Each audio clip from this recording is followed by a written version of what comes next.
Hello बच्चों, चलिए प्रश्न को देखते हैं। कह रहा है कि मान लीजिए कि ए समुच ए है जिसके अवयव है -1, 2 और 3 तथा समुच बी है जिसके अवयव है 1 और 3। तो ज्ञात कीजिए ए क्रॉस बी। तो दिए गए प्रश्न के लिए हमारे पास जो मुख्य अवधारणा है, इस प्रश्न के लिए जो मुख्य अवधारणा हमारे पास है, मान लीजिए समुच ए है जिसके अवयव a, 1 है और समुच बी है जिसके अवयव हमारे पास 2 और 3 है।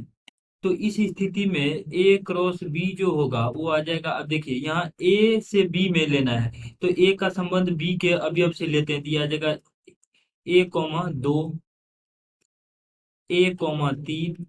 उसी प्रकार से ए का लेंगे दो, इसके अवयव से, तो 1, 2 और 1, 3।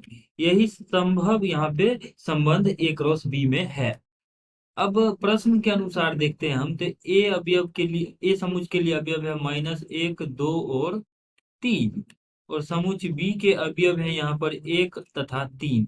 तो इस स्थिति में ए ए क्रॉस बी जो होगा वो इस प्रकार से लिख लेंगे हम। ए का अब इसके अवयव ए से बी के तरफ लेते हैं, तो -1 का 1 से, फिर -1 का 3 से। अब देखिए, अब 2 का लेते हैं, तो ये आ जाएगा 2 का संबंध 1 से और 2 का संबंध 3 से। अब बचे हुए 3 बचे हैं, तो 3 का संबंध हम यहाँ पर ले लेते हैं 1 से और पुनः 3 का संबंध 3 से।